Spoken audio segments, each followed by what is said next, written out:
Ce message vous est présenté par l'Assemblée chrétienne Le Tabernacle. www.letabernacle.net. Un petit secret. Quoi que vous passiez dans votre vie, quoi que vous ayez dans votre vie, quoi qu'il se passe dans votre vie, des moments de difficulté, des moments de remise en cause,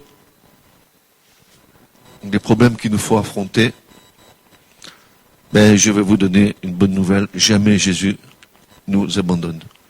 Jamais. Et je l'affirme devant vous, jamais le Seigneur ne nous abandonne. Donc que cela puisse vous encourager. Quelques temps d'épreuves que vous passiez, ou temps de difficultés, ou temps de remise en cause, peu importe, Jésus est toujours là fidèle. Il nous a dit, je demeurerai avec vous tous les jours jusqu'à la fin du monde, et cela est vrai. Donc je sollicite une première personne dans l'église pour lire Matthieu 9, versets 14 à 17. Alors les disciples de Jean viennent à lui, disant : « Pourquoi nous et les pharisiens jeûnons-nous souvent, et tes disciples ne jeûnent pas ? » Et Jésus leur dit : « Les fils de la chambre nuptiale peuvent-ils mener deuil tant que l'époux est avec eux ? Mais des jours viendront lorsque l'époux leur sera ôté, et alors ils jeûneront. Et personne ne met un morceau de drap neuf à un vieil habit, car la pièce emporte une partie de l'habit, et la déchirure en devient plus mauvaise. On ne met pas non plus du vin nouveau dans de vieilles outres. Autrement les outres se rompent, et le vin se répand, et les outres sont perdues. Mais on met le vin nouveau dans des outres neuves, et tous les deux se conservent. » Amen, merci. Maintenant, je voudrais que personne lise Marc 2, 22.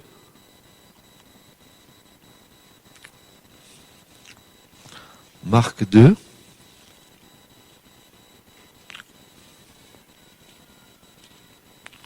Marc 2, à partir du verset...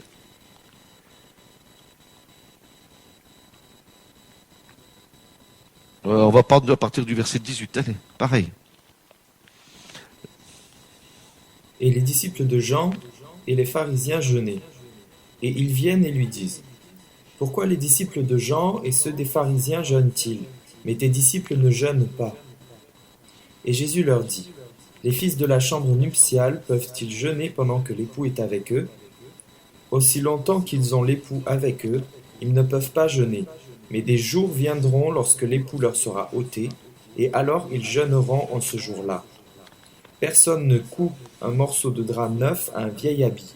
Autrement, la pièce neuve emporte une partie du vieil habit, et la déchirure en devient plus mauvaise. Et personne ne met du vin nouveau dans de vieilles outres. Autrement, le vin rompt les outres, et le vin se répand, et les outres sont perdues. Mais le vin nouveau doit être mis dans des outres neuves. » Amen. Et on va maintenant vers Luc 5, versets 37 et 38.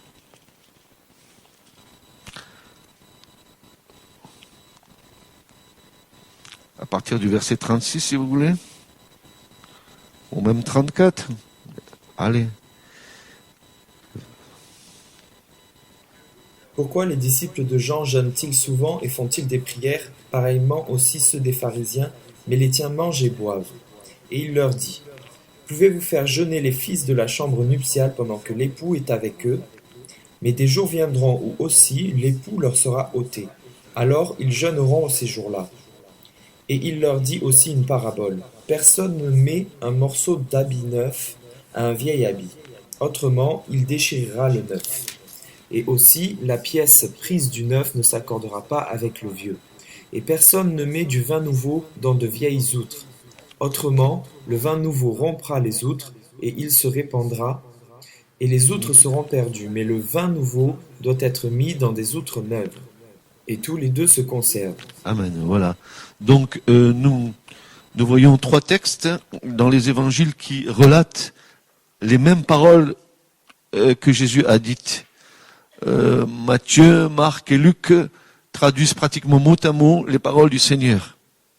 C'est en général dans l'Écriture, si nous voulons plein d'informations sur une scène de l'Évangile, nous avons intérêt à regarder les 4 évangiles pour voir là où un des apôtres a donné un détail que l'autre n'a pas donné, et ainsi on peut reconstituer entièrement la scène, ou pratiquement toute la scène. Mais là, il est évident que dans les 3 évangiles de Matthieu, de Marc et de Luc, ils redisent pratiquement tous les 3 les mêmes paroles de Jésus sans en changer quoi que ce soit. Ça, c'est à souligner parce que quand vous regardez, vous étudiez les Écritures, vous apercevez que ce qu'on appelle les synopses dans l'Écriture ont été faits pour que nous puissions avoir toutes les scènes reconstituées au travers des 4 évangiles.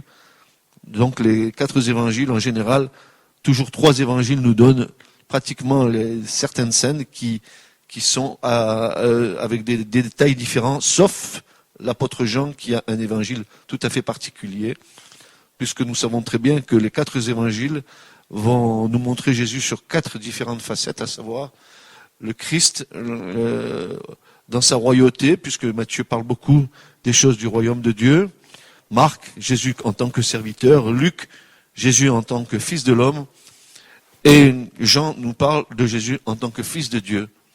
Donc nous avons là la panoramique de la vie du Seigneur et de ce que les apôtres ont discerné en Christ au travers de ces paroles. Donc ce matin, ce qui m'intéresse, c'est de parler avec vous de ces questions d'outre. Voilà. Et ça, il va falloir qu'on s'y penche sérieusement parce que ça nous concerne à tous. Donc on voit que il y a quelque chose qui me choque dès le départ dans ce passage, c'est que les disciples de Jean, c'est pas le Jean l'évangéliste dont il est parlé ici, c'est Jean le Baptiste. Faut pas confondre. Jean le Baptiste, celui qui a annoncé la venue du Seigneur, celui qui a baptisé Jésus dans le Jourdain, celui qui a vu la colombe descendre sur Jésus, le Saint-Esprit descendre comme une colombe sur Jésus, celui qui a dit voici l'agneau de Dieu qui ôte le péché du monde, celui qui a dit il faut que moi je diminue pour que lui grandisse. Voilà, ça c'est ce Jean-là, et ce sont les disciples de ce Jean-là qui viennent vers Jésus, qui lui disent avec les pharisiens, tiens. Ils viennent avec les pharisiens pour attester les choses qu'ils ont à dire au Seigneur. Et il va leur dire, mais alors, comment se fait-il que nous, les disciples de Jean, nous jeûnons, et les pharisiens aussi, et pourquoi tes disciples ne jeûnent pas?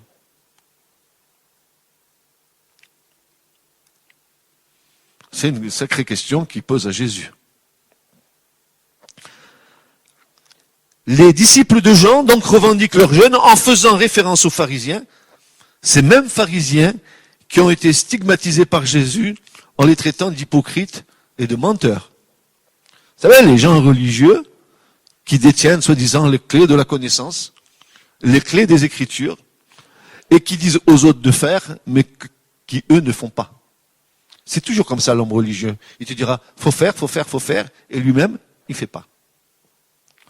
Donc, ils viennent, appuyés par les pharisiens, et disent à Jésus, mais alors, dis donc, nous on jeûne, regarde, les pharisiens, ils jeûnent aussi avec nous, et tes disciples, toi, comment se fait-il qu'ils ne jeûnent pas?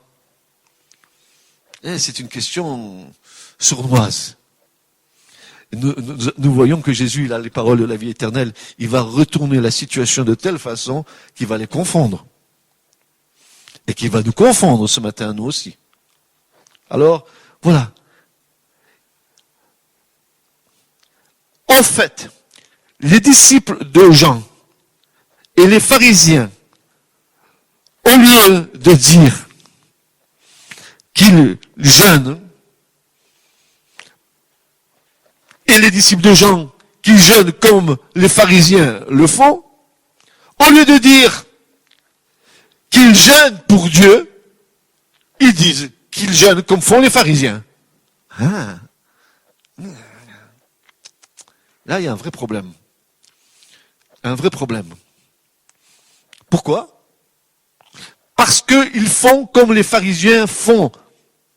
Et ça va, frères et sœurs, soulever un problème de taille pour nous, ce matin. un sacré problème pour les enfants de Dieu, pour ceux qui, en fait, se font appeler enfants de Dieu. Ils disent ceci: je jeûne parce que les pharisiens le font, au lieu de dire nous jeûnons pour Dieu. Tu ne dois pas faire les choses, et tu ne fais pas les choses que le pasteur ou l'ancien te dise, mais parce que le Seigneur te le montre. Vous savez, beaucoup de chrétiens, ils sont tout le temps en train de demander aux pasteurs et aux anciens ce qu'ils doivent faire. Moi, je te dis ce matin, le meilleur conseil que tu pourras avoir, il vient pas de la terre, il vient du ciel. Le meilleur conseil que tu peux avoir, c'est dans ta communion avec le Seigneur. Le meilleur conseil que tu peux avoir, c'est quand tu es dans l'intimité avec ton Seigneur, devant sa parole, et qu'à un moment donné, la parole de Dieu va t'éclairer sur le problème que tu as, et va te donner la solution à ton problème. Ne cherche pas beaucoup de conseillers, ne cherche pas beaucoup de gens qui vont te donner vraiment le vrai conseil. Oui, tu pourras peut-être recevoir un bon conseil de ton pasteur, un bon conseil de l'ancien, ou de la sœur, etc. Oui, peut-être. Mais le meilleur conseil que tu peux recevoir, ça vient de Dieu, parce que celui-ci, il ne souffre d'aucune contestation possible.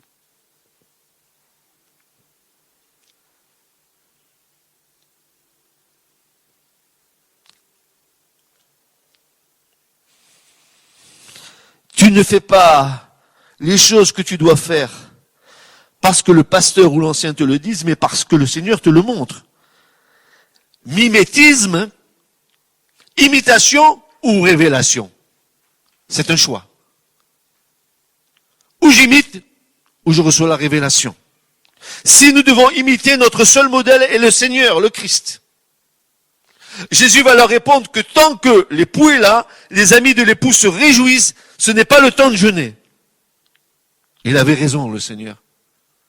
Et depuis que Jésus est reparti auprès du Père, combien l'Église du Seigneur, au cours des siècles et des siècles, est rentrée dans le jeûne et dans la prière parce que le Seigneur n'est plus là et qu'ils ont besoin de recevoir des directions de Dieu. Mais tant que Jésus était présent, alléluia, il n'y avait pas besoin de jeûner, Jésus était là. C'est aujourd'hui que tu as besoin de jeûner pour rechercher la face de Dieu. C'est aujourd'hui que tu as besoin de jeûner pour rechercher le conseil de Dieu. C'est aujourd'hui que tu as besoin de jeûner si tu veux voir un renouveau dans ta vie. C'est aujourd'hui que tu dois jeûner. Parce que l'époux n'est plus là.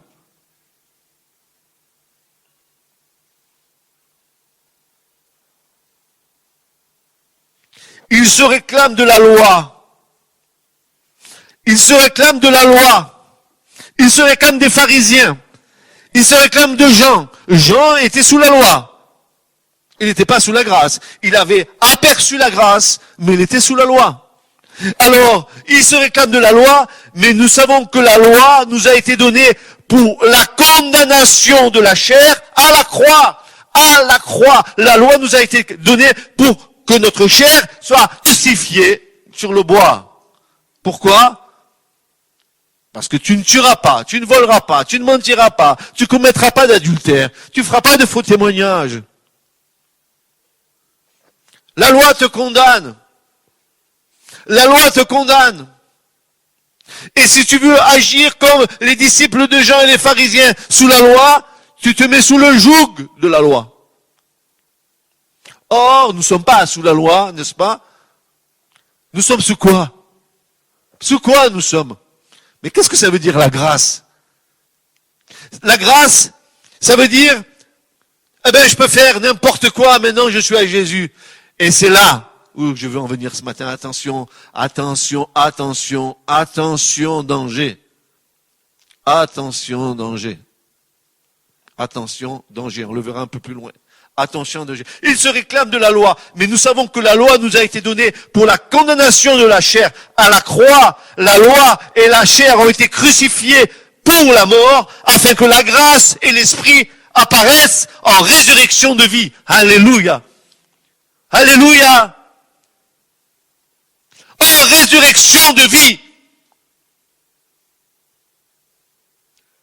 La grâce te communique la vie, pas la mort. La loi te communique la mort. Parce que tu ne peux pas obéir à un seul commandement de la loi de Dieu. Personne, aucun homme n'a pu obéir à un seul commandement de la loi de Dieu. Seul Christ accomplit parfaitement toute la loi. Jacques dit, si tu transgresses un commandement, tu transgresses tous les commandements. La loi me condamne, la loi te condamne. Parce que tu vois la misère de ta vie dans la loi de Dieu.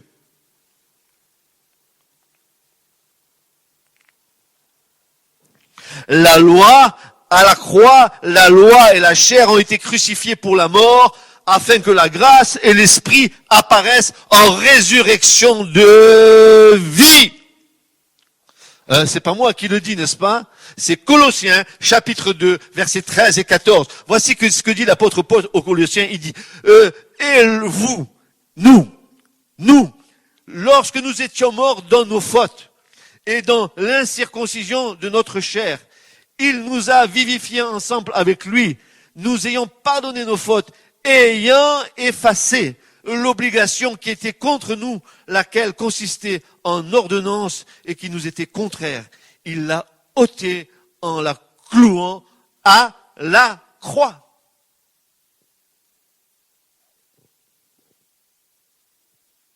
Il l'a ôtée en la clouant à la croix.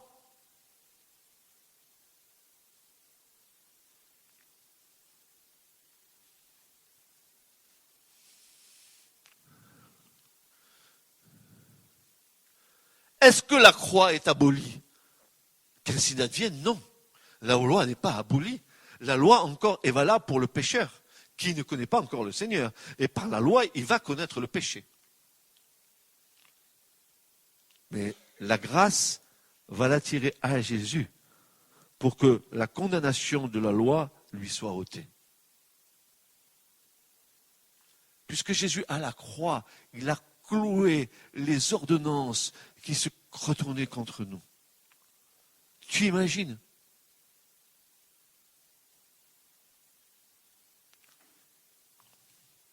Tu imagines? Nous comprenons alors les paroles du Seigneur. Il est évident que de vieilles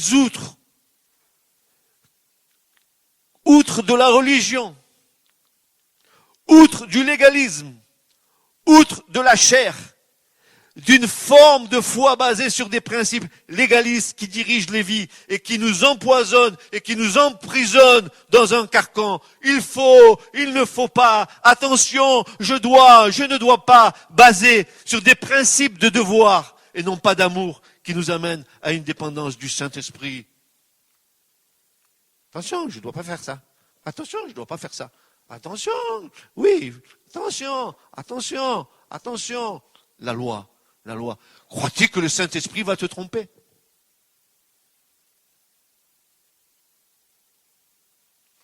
Crois-tu parce que tu te mets des carcans sur ta vie que pour autant tu vas t'en sortir? Tu dis, je ne dois pas faire ça. Le résultat, c'est que tu fais ça.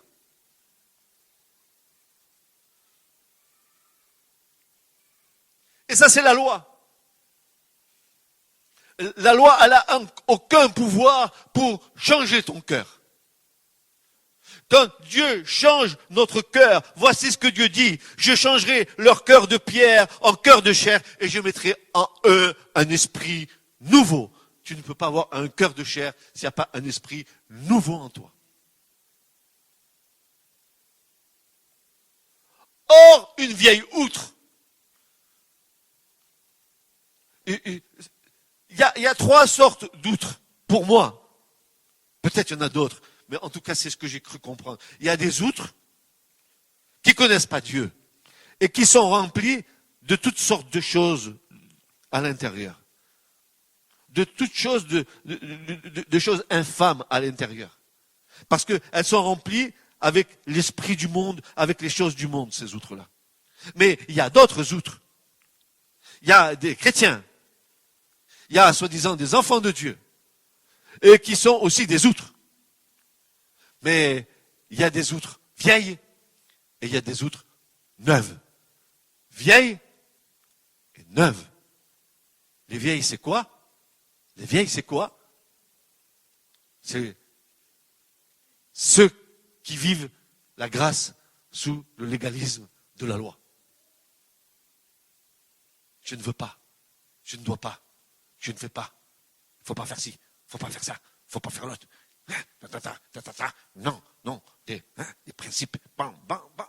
Ils s'enferment dans un cas de carcan dans lequel ils sont liés et emprisonnés, où l'Esprit de Dieu ne peut rien faire à cause de ces liens-là.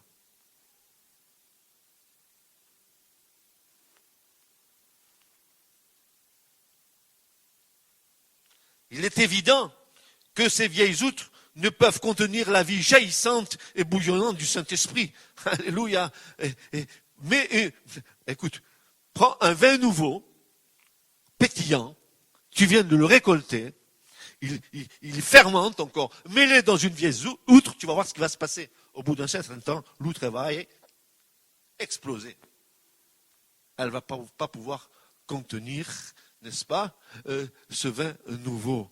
Moi, je te dis que si tu n'es pas de nouveau, si tu n'acceptes pas que le Saint-Esprit dirige ta vie, tu exploseras de la vie ancienne, tu exploseras de la vie du légalisme dans lequel tu t'es enfermé dans ta vie. Je te le dis ce matin, Église. Je te le dis. Et je ne me tairai pas, pour la bonne raison que je vous aime, et que je ne veux pas, n'est-ce pas, que vous demeuriez dans cet état d'esprit. Afin de nous libérer des 613 commandements de la loi. Tu marches pas plus d'un stade de sabbat. Pendant le sabbat, tu ne fais pas ça, tu ne fais pas ça, tu ne fais pas ci, tu ne fais pas l'autre, tu ne fais pas l'autre. Et combien de chrétiens dans leur vie sont dirigés avec ces principes-là? Mais où tu laisses la place au Saint-Esprit? Où tu laisses la place à l'Esprit de diriger ta vie? Où? Dis-moi-le.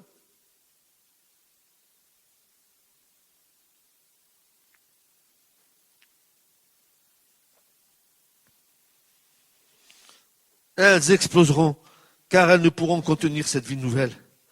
Et elles dilapideront ce précieux liquide du vin nouveau. Un vin nouveau, des outres neuves, nouvelles, des outres kainos, en grec kainos, c'est différent de néos. Kainos, c'est quelque chose qui est tout à fait nouveau, qui n'a aucune comparaison avec l'ancien.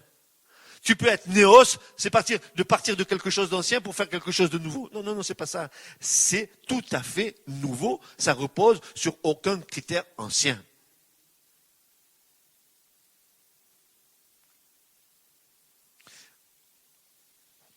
Ces vieilles outres doivent passer par la nouvelle naissance et par un revêtement de puissance de la part du Saint-Esprit. Regardez, il y a un texte formidable. Vous savez, le Seigneur est bon, et parce qu'il a laissé dans sa parole des perles que nous devrions saisir avec son esprit. On va prendre Job, chapitre 32. Vous allez voir un petit peu ce que c'est que avoir l'Esprit de Dieu en soi. 32, à partir du verset 5, on va faire une longue lecture.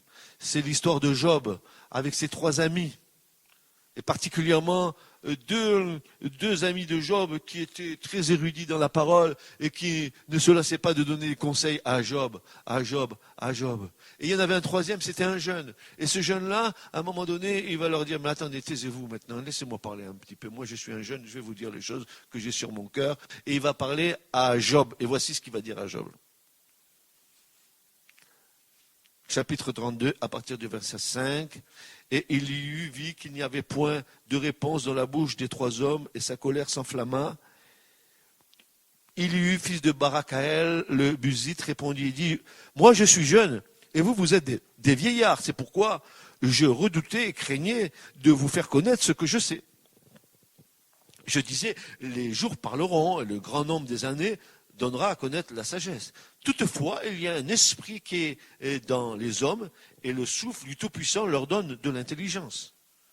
Ce ne sont pas les grands qui sont sages, ni les anciens qui discernent ce qui est juste. C'est pourquoi je dis, écoute-moi, moi aussi je ferai connaître ce que je sais. Voici, j'ai attendu vos paroles, j'ai écouté vos raisonnements, jusqu'à ce que vous eussiez examiné le sujet. Je vous ai donné toute mon attention, et voici, il n'y a eu personne d'entre vous qui convainquit Job, qui répondit à ces paroles. Afin que vous ne disiez pas, nous avons trouvé la sagesse, Dieu le fera céder, et non pas l'homme. Or, il ne m'a pas adressé de discours, et je ne lui répondrai pas avec vos paroles. Ils ont été confondus, ils ne répondent plus, les paroles leur sont ôtées. J'ai attendu, car il ne parlait plus, car il se tenait là, il ne répondait plus. Je répondrai moi aussi, à mon tour. Je ferai connaître moi aussi ce que je sais, car je suis plein de paroles de l'Esprit qui est au-dedans de moi, et cela me presse. Voici mon ventre est comme un vin qui n'a pas été ouvert, il éclate comme des outres neuves. Je parlerai et je respirerai, j'ouvrirai mes lèvres et je répondrai. Je ne ferai exception de personne et je ne flatterai aucun homme, car je ne sais pas flatter. Celui qui m'a fait m'emporterait bientôt. Mais toutefois, Job, je te prie, écoute ce que je dis et prête l'oreille à toutes mes paroles. Voici, j'ai ouvert ma bouche, ma langue parle dans mon palais, mes paroles seront selon la droiture de mon cœur, et ce que je sais, mes lèvres le diront avec pureté. L'Esprit de Dieu m'a fait, et le Tout-Puissant m'a donné la vie. Amen. Voilà ce jeune qui dit, il dit qu'il est plein de paroles de l'Esprit, et que cela le presse au-dedans de lui. Il dit ceci, mon ventre est comme un vin qui n'a pas été ouvert, il éclate comme des outres neuves. Frères et sœurs, c'est typique de l'homme et de la femme qui sont remplis de l'Esprit de Dieu. Ça bouillonne. Il ne peut pas avoir de platitude en nous quand l'Esprit de Dieu vit en nous. Il ne peut pas avoir de froideur ou de tiédeur en nous. Savez-vous ce que le Seigneur a dit à l'église de Laodicée ? Et l'église de Laodicée, c'est nous, c'est chacun des membres de l'église, n'est-ce pas ? L'église, c'est vous et moi, c'est les pierres vivantes que nous sommes. Il va dire, moi ce que je préfère, c'est que tu sois bouillante. Bouillante. Ni froide, ni tiède, mais je te demande que tu sois bouillante. Et pour être bouillant avec le Seigneur, il faut être rempli du Saint-Esprit. Il faut être des outres neuves qui soient capables de porter en nous la plénitude de l'Esprit que Dieu veut nous accorder.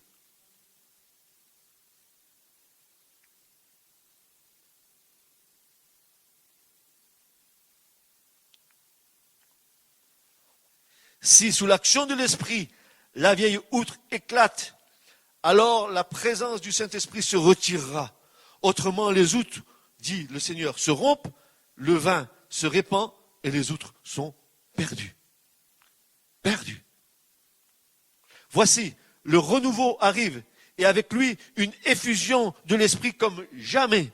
Est-ce que les vieilles outres que nous sommes accepteront d'être transformées en outres neuves, remplies du Saint-Esprit? Est-ce que tu acceptes, Église, ce matin, d'être visité par le Seigneur et d'être à nouveau rempli de l'Esprit dans un autre état d'esprit, dans une autre contenance qu'une vieille outre remplie de légalisme, mais une outre renouvelée par l'Esprit de Dieu, une outre qui est capable de recevoir la plénitude du Saint-Esprit avec une vision nouvelle du royaume de Dieu, une vision nouvelle de l'Église. Est-ce que tu es capable de cela ce matin, de te laisser faire par le Seigneur?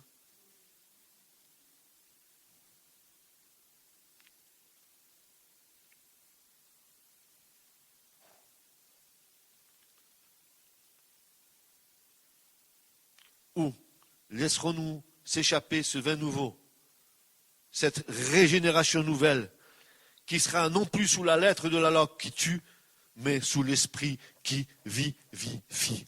Sous l'esprit qui vivifie.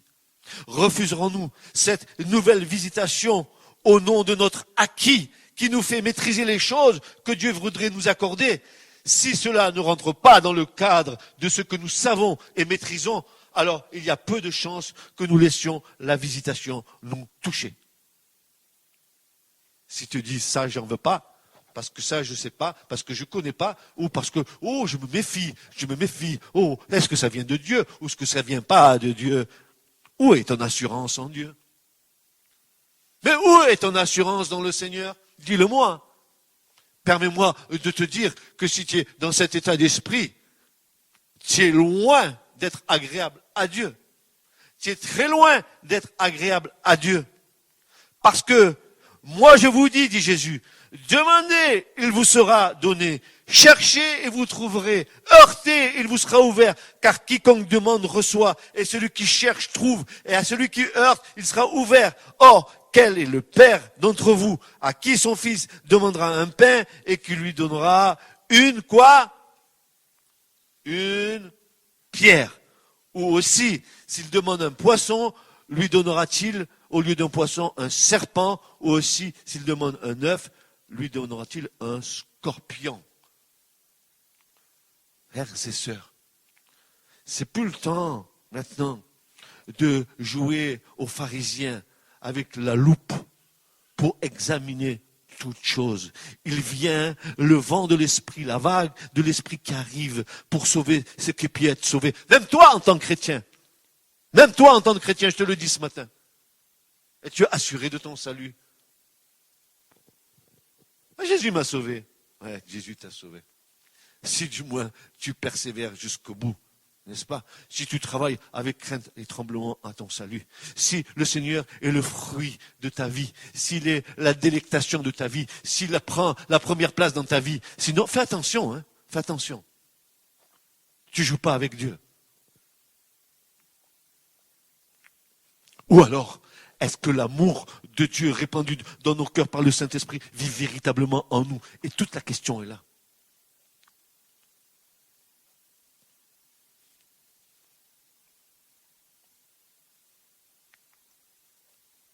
N'avons-nous pas reçu un certain discernement pour confronter toute situation qui se présente devant nous? Resterons-nous encore dans nos peurs et nos craintes qui sont les plus sûrs moyens de passer à côté d'un renouveau que le Seigneur désire accomplir en réponse à la prière de l'Église?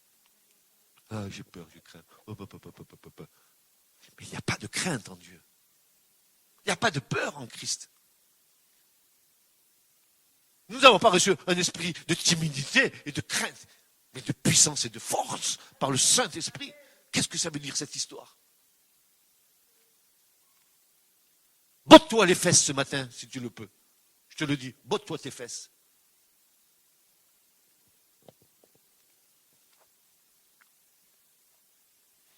Aujourd'hui, frères et sœurs, nous sommes arrivés à un tel stade d'insatisfaction.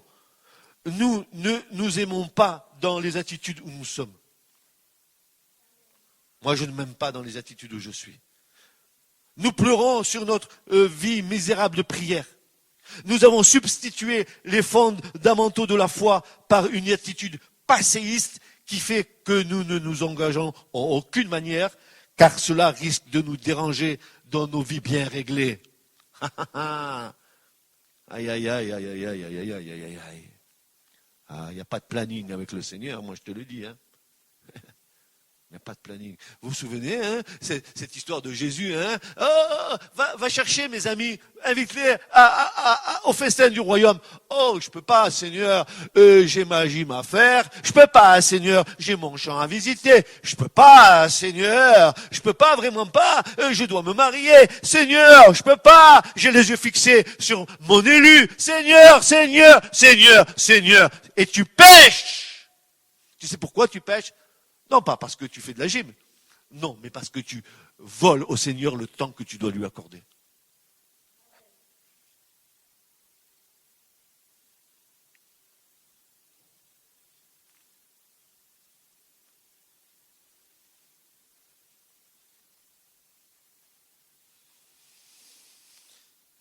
Aujourd'hui, nous sommes arrivés à un tel stade d'insatisfaction. Nous ne nous aimons pas dans les attitudes où nous sommes. Moi, je ne m'aime pas et je pleure dans ma vie. Et je demande au Seigneur de me changer encore. Et encore, et encore, et encore, jusqu'à ce que je lui sois pleinement agréable. Si tu t'aimes comme tu es, alors mon pauvre, il n'y a plus d'espoir pour toi.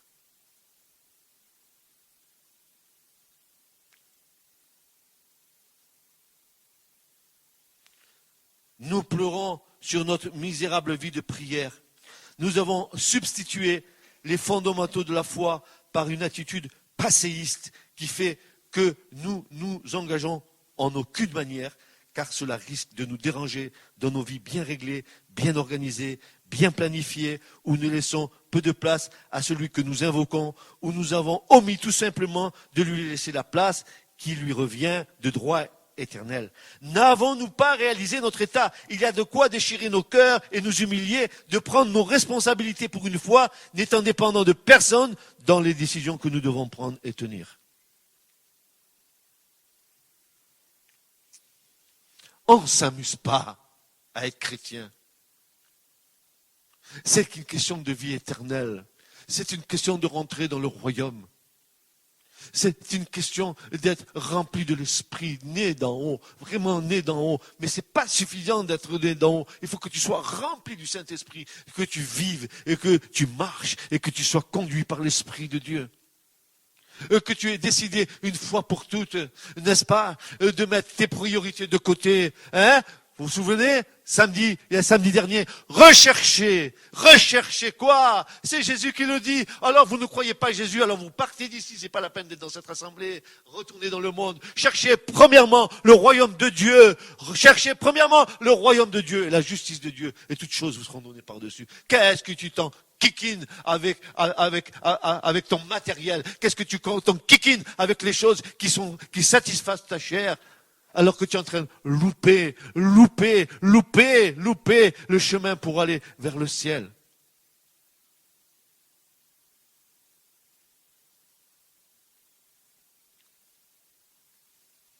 Servir, oui, mais pas trop. Cela risque d'empiéter sur ma vie, sur mes projets. Un peu de ci, un peu de là, mais pas trop, car trop c'est trop. Où est le premier commandement de Dieu? Si nous ne pouvons pas obéir dans l'amour à ce premier commandement, comment aurions-nous la force d'obéir au suivant? Premier commandement, tu aimeras ton Dieu de tout ton cœur. Et qui tu aimes plus, ton Dieu ou ta copine? Qu'est-ce que tu aimes plus, ton Dieu ou ta bagnole? Qu'est-ce que tu aimes plus, ton Dieu que ton fric?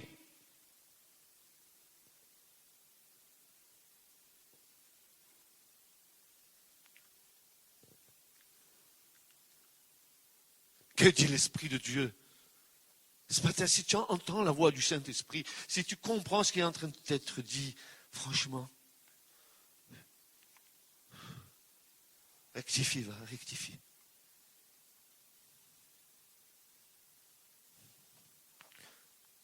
Servez, oui, mais pas trop.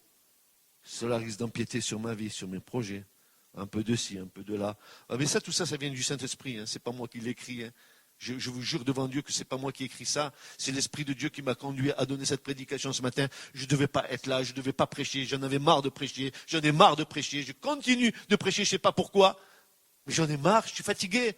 Je vais vous dire, si ça ne change pas, il y a un grand danger pour nous.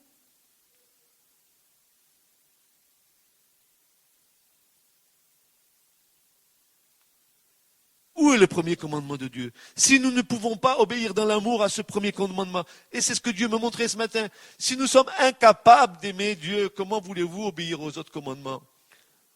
Ces commandements ne sont pas pénibles à porter, c'est parce que c'est l'amour de Dieu dans nos cœurs qui nous aide à accomplir les commandements. S'il n'y a pas cet amour, qu'est-ce que nous faisons? Le légalisme. Tu vas mourir avec ton légalisme.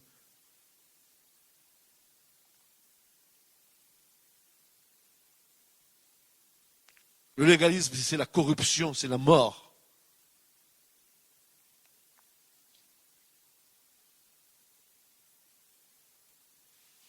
Dans de telles conditions, pour les âmes sincères et aimant Dieu, il n'y a plus de choix.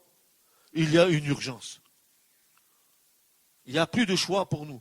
C'est une urgence pour nous. Nous aimons le Seigneur. Nous l'aimons de tout notre cœur. Nous pleurons. Oui, je pleure. J'ose dire que je pleure. Dans ma maison, je pleure. Je pleure sur vous. Je pleure sur l'Église. Je pleure avec mon Seigneur. Je ne suis pas satisfait. Je suis insatisfait. Je regardais milliers de prédications pendant des années et des années et des années. Des milliers, je peux vous en montrer des milliers. J'ai tout gardé, j'ai des milliers. Et je dis, Seigneur, à quoi ces choses ont servi si je ne vois pas de changement?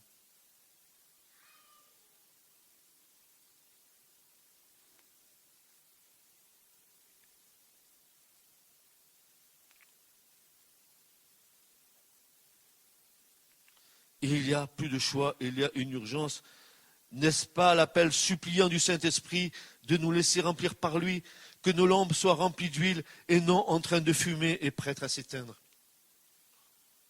Prendre conscience de notre état est une action bienveillante de l'Esprit Saint. Ceux et celles qui ont un cœur droit sauront de quoi il est parlé ici.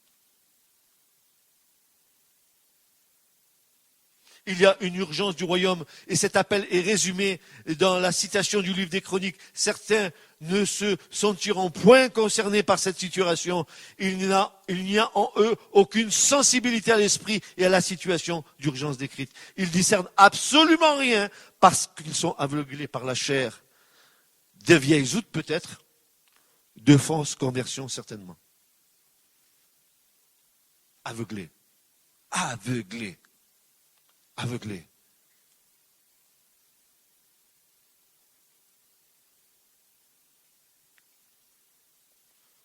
Quand nous savons quel combat nous menons, et tout ce qui est dit ci-dessus n'est autre que ce que Paul nous décrit dans les Galates, et voilà ce que va Paul nous dire dans l'épître aux Galates au chapitre 5 et versets 16 à 23, il va dire, mais je dis, marchez par l'esprit, et vous n'accomplirez point la convoitise de la chair, car la chair convoite contre l'esprit, et l'esprit contre la chair, et ces choses sont opposées l'une à l'autre, afin que vous ne pratiquiez pas les choses que vous voudriez. Oh, mais si vous êtes conduit par l'esprit, vous n'êtes pas sous la loi. Tu écoutes, Église? Si tu es conduit par l'esprit, tu n'es plus sur la loi. C'est plus, il faut pas, il n'y a pas, il n'y a qu'à, il n'y a pas ça, il n'y a pas ci, il n'y a pas mi, il n'y a pas l'autre.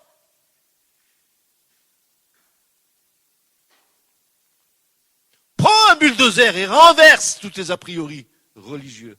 Foule-les par terre, foule-les aux pieds, foule-les aux pieds. Il y en a marre, il y en a marre, il y en a marre et il y en a marre.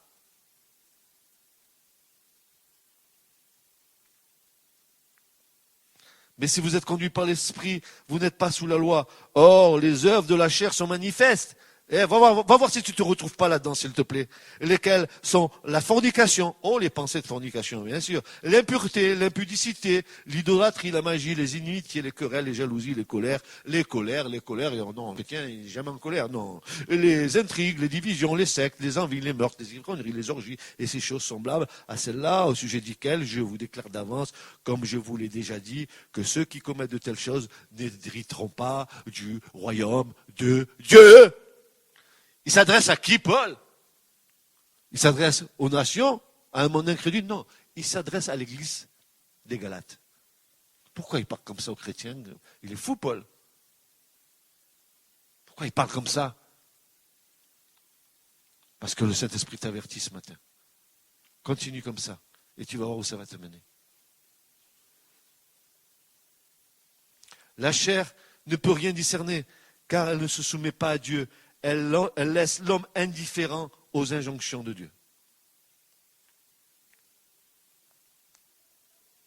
Tu as compris ce qui vient d'être dit là? La chair ne peut rien discerner, car elle ne se soumet pas à Dieu. Elle laisse l'homme indifférent aux injonctions de Dieu. L'insatisfaction ne vient-elle pas de la condition de l'Église? Son manque de vie spirituelle? La faiblesse de son témoignage, le besoin d'un tout nouveau baptême de puissance spirituelle, tout cela devient apparent. Ce besoin pèse de plus en plus sur les cœurs des gens pieux. L'aspiration à des choses meilleures devient une intense douleur. Ça pince le cœur, je vous garantis. Ça ne vous laisse pas indifférent. Ça vous fait pleurer. Je vous le dis, ça vous fait pleurer. Crois-tu que ton Seigneur est mon Seigneur? Il a donné sa vie à la croix pour qu'on fasse n'importe quoi?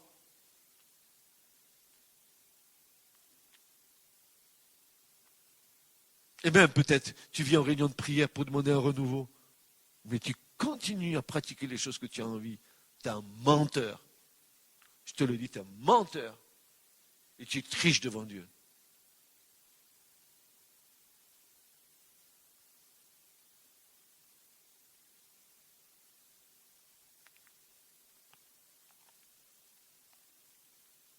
Ce besoin pèse de plus en plus sur les cœurs des gens pieux. L'aspiration à des choses meilleures devient une intense douleur. Oui, c'est dans mon cœur ça. Je suis vraiment pressé de tous les côtés, je vous le dis. Devant le Seigneur, je suis vraiment, mon cœur est triste. Ainsi, nous voyons, dans de telles conditions, toutes choses semblent s'unir pour réclamer un renouveau. Alors, l'Esprit parle et met dans les cœurs les mêmes aspirations à un renouveau qui augmentera notre amour pour le Seigneur, qui nous fera sortir de nos ornières, qui nous fera sortir de nos cagettes dans lesquelles nous nous réfugions, qui fera que nos cœurs soupirent après l'eau du ciel et qui mettra sur nos cœurs le fardeau des âmes qui se perdent. L'urgence est là, car l'Esprit et l'épouse ne cessent de soupirer et de réclamer le retour bienheureux du Seigneur. Entretenons-nous, frères et sœurs, dans cette espérance-là. Soyons prêts pour le retour du Seigneur. Et si nous voulons voir, dans ces temps de la fin, une action puissante du Saint-Esprit pour sauver ce qui peut être sauvé. Sauver ce qui peut être sauvé. Alors je te dis ce matin, commence pas à prier pour les âmes du dehors si toi-même tu es en train de t'examiner, tu te dis ce matin, oh Seigneur, j'ai besoin de revenir vers toi. J'ai besoin de m'humilier. Je comprends. Peut-être tu dis, je le veux, mais je n'en ai pas la force. Moi, je vais te dire, si tu dis ça, c'est que tu n'es pas allé jusqu'au bout de tes forces.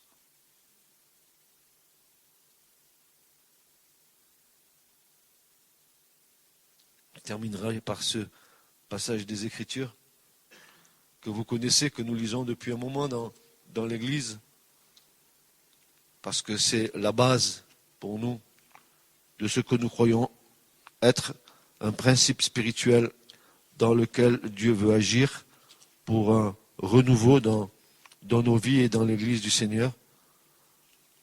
Je vais relire ce passage.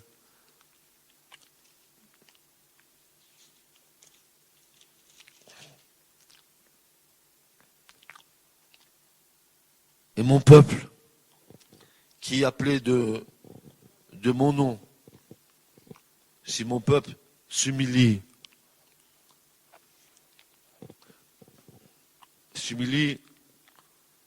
non pas en déchirant ses vêtements, mais en déchirant son cœur. Non pas l'apparence, mais un cœur vraiment déchiré devant Dieu. Il s'humilie et que mon peuple prie et cherche ma face. Et que mon peuple revienne de ses mauvaises voies. Non, mais c'est pas quelque chose de mal que je fais, non. Non, il faut bien que je vive. Personne t'a pas dit de ne pas vivre.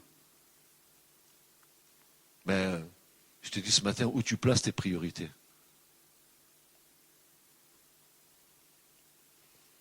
Revienne de ses mauvaises voies. Il s'humilie, il prie, il cherche ma face, il revient de ses mauvaises voies. Alors voilà la certitude que nous avons. Moi aussi j'écouterai des cieux et je pardonnerai leurs péchés et je guérirai mon Église. C'est moi qui paraphrase. Maintenant mes yeux seront ouverts et mes oreilles attentives à la prière qui sera faite dans ce lieu ici. Tu as compris? Dans ce lieu, Dieu sera attentif.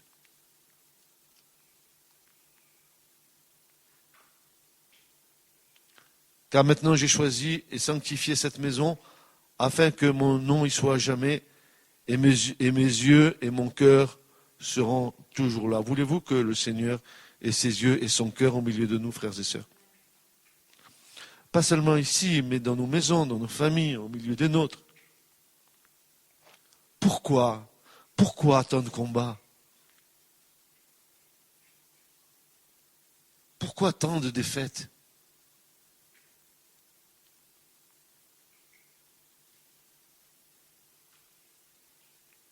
Pourquoi tant d'années perdues? Pourquoi? Je comprends ce que le Seigneur dit par la bouche de ses apôtres. Que la souffrance fait partie de l'enfant de Dieu. Je ne dis pas souffrance parce que tu es battu de coups de... Non, je ne te souhaite pas ça. Mais il y a une souffrance spirituelle qui est en nous. Comme une angoisse. Peut-être comme Jésus à Gethsémani. Non, le sang n'est pas sorti de mon front, rassurez-vous.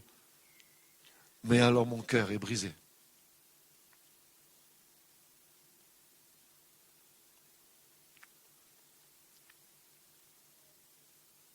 Et je vous le dis, personne ici ne sauvera personne.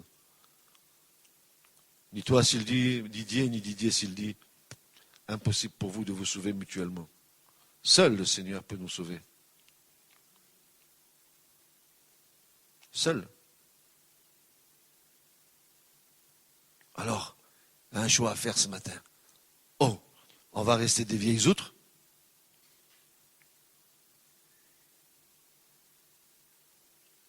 Remplis de notre connaissance. Avec cette connaissance, nous avons fait un planning de notre foi dans lequel nous naviguons, avec des certitudes que nous avons plantées de droite et de gauche, et sans laisser au Seigneur la liberté d'agir comme il entend.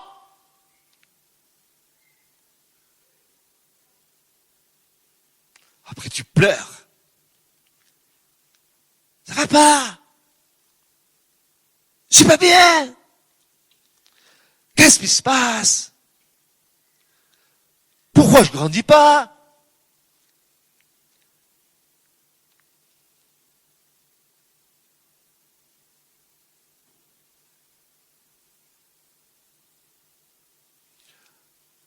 Baptiste a vu le ciel s'ouvrir et l'Esprit de Dieu descendre comme une colombe sur Jésus.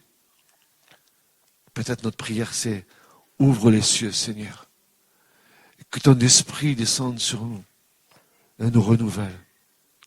Renouvelle nos cœurs, nos intelligences, non pas l'intelligence intellectuelle humaine, Seigneur, notre intelligence spirituelle. Celle-là, oui, je veux que tu la renouvelles, Père.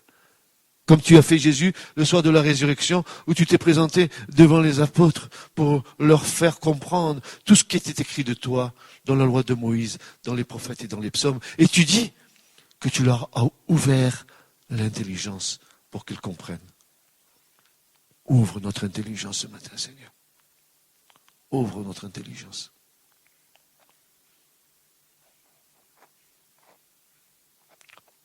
Nous ne pouvons pas rester dans l'état où nous sommes. Nous devons avancer en eau vive dans la vision d'Ézéchiel que le fleuve de Dieu nous porte là où voudra nous porter. Puis t'inquiète pas. T'inquiète pas. Quand Jésus va dire cherchez premièrement le royaume de Dieu, la justice de Dieu, il va commencer depuis le départ du chapitre, il va dire vous devez choisir entre Dieu ou Mammon, entre l'argent ou Dieu. C'est pour ça qu'il dit ne vous inquiétez pas du lendemain. Regardez, les oiseaux, ils ne sèment ni ne récoltent. Pourtant, mon Père qui est dans les cieux les nourrit. Regardez, les lys qui sont dans les cieux, dans les champs, personne n'a été aussi beau, même que du temps de Salomon, de la gloire de Salomon. Mais regardez, regardez. Mon Dieu, dans sa grâce, pourvoira à tous vos besoins. Oui, ce matin, c'est un choix. Un choix. Tu te trouves devant un choix. Et personne ne le fera à ta place.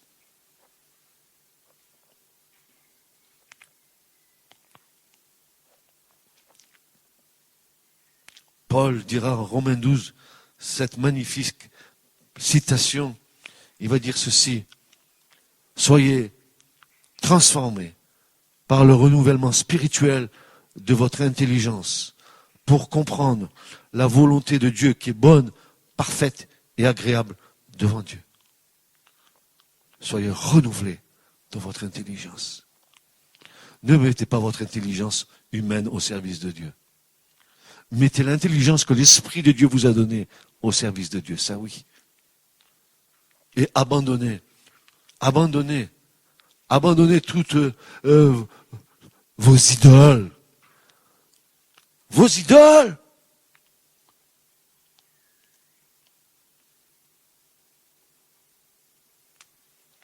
Que Dieu vous bénisse. Voilà, c'est le message que j'avais sur mon cœur. J'avais même pas l'intention de le donner ce matin. J'avais même pas l'intention de venir à l'église ce matin. J'avais même pas du tout l'intention de revenir dans l'église. Je vous le dis. Je vous le dis. Ça, c'est ce que j'ai sur mon cœur et je vous le dis. Tout haut. Même pas l'intention de revenir dans l'église. Je suis fatigué.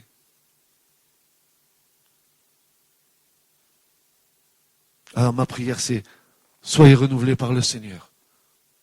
Cherchez le Seigneur. Ne restez pas dans l'état où vous êtes. Ne vous contentez pas de cette foi mièvre, sans sel. Une foi laxiste, dans laquelle nous nous complaisons. Une foi religieuse, parce que nous avons scotché nos fesses sur des chaises dans l'église. Non, non, non, non, non. Non.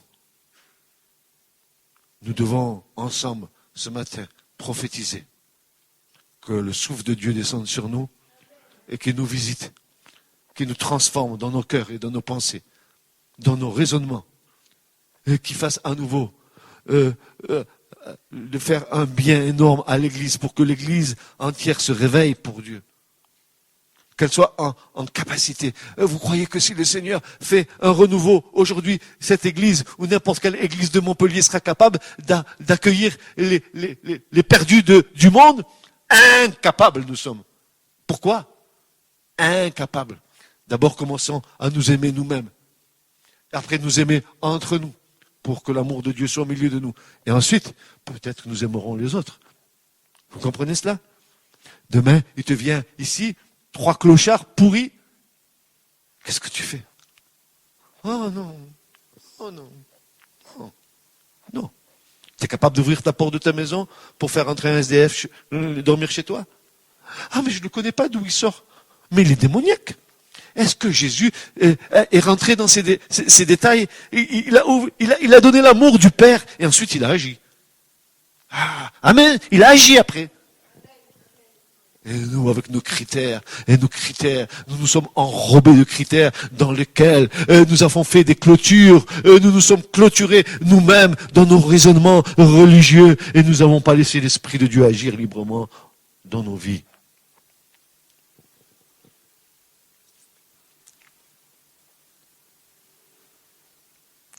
Il faut que ça change. Il faut que ça change.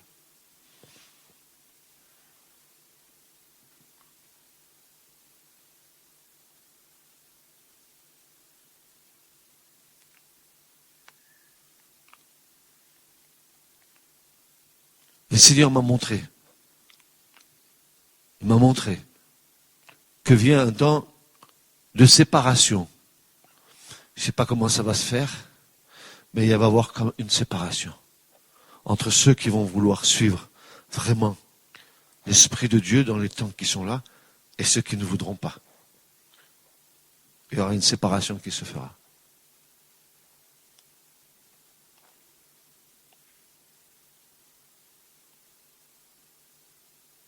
Voici, j'ai mis, dit le Seigneur, devant vous, le chemin de la vie, le chemin de la mort.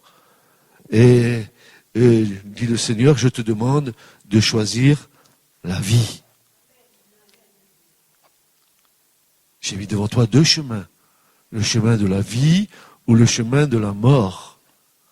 Non, pas mort physiquement. Non, ça c'est encore rien du tout. Tu vas mourir dans un cercueil, on va te mettre entre 4 planches à dégager. C'est pas ça le problème. Mais mort spirituellement à la vie du royaume de Dieu. Ça c'est autre chose. Voilà. Que le Seigneur nous aide à porter ce fardeau dans nos cœurs et que nous soyons transformés par le Seigneur parce que nous avons besoin d'être transformés par le Seigneur. Alléluia. Et qui ce matin n'a pas besoin d'être transformé? Si vous ne voulez pas d'amen, vous êtes des hypocrites tous. Qui veut se faire être transformé par le Seigneur ce matin? Qui le veut? Qui le désire dans sa vie? Ce message vous a été présenté par l'Assemblée chrétienne Le Tabernacle. www.letabernacle.net.